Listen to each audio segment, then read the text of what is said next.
So not too long ago, a few months ago actually, Apple went ahead and announced and released the betas of iOS 16. And within every single beta, there were improvements, there were new things added, but there was one feature on one of the betas. I think it was like beta 5 or beta 6 or something like that, but it's on the official version of the software. And it's a feature that when it first came out, a lot of people talked about it. And since then, almost nobody has talked about this specific feature. And it's actually lockdown mode. So what this specific mode was, when it first came out, was that it would provide extreme protection, according to Apple's words, that is pretty much designed for very few individuals who, because of who they are or what they do, might be personally targeted by some of the most sophisticated digital threats. Most people are never targeted by attacks of this nature. Now, when Apple made this, I thought it was a very good feature, and it's still a really good feature, an important one that Apple made. I was surprised that they actually implemented something like this, because a majority of the time I've ever seen any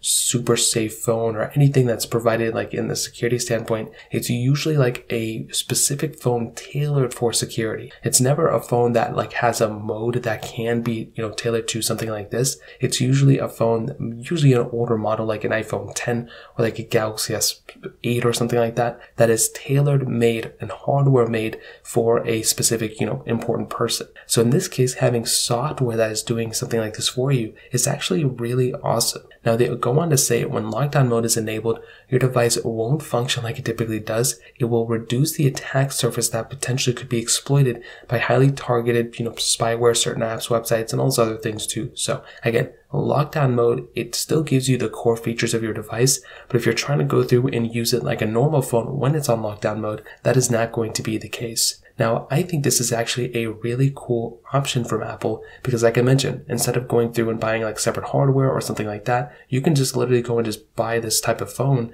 any iPhone for that matter, that's supported on iOS 16, turn on lockdown mode, and then you can go and just use your phone as a, super locked down but super secure device. So that is something that's really cool, and I actually do like that a lot. Now, you can also enable this on your Macs and so many other things too. So it looks like most things are, when in lockdown mode, are not able to be opened. It looks like there's certain time limits or something like that, and it looks like you can still exclude certain applications and give it certain criteria in which you can use this mode on, so you can kind of tailor it to your needs. But in my opinion, this is one of those things where Apple kind of brought in and a lot of people may have forgotten about. So another one of those things probably is back tap as well. I feel like that was a really cool feature when it first came out, and since then less and less people have kind of talked about it. I still feel like a lot of people are talking about widgets, customizing their app icons, customizing home screens, different things like that. But these type of modes, they kind of come and go, but this one is a very important one in my opinion. So it kind of covers it up. If you have any other thoughts or questions, let me know in the comment section below. Hit the like button, that would mean so much, but definitely hit that subscribe button. More importantly, with everything else, I love every single one of you guys. Hopefully I'll catch you guys in the next video.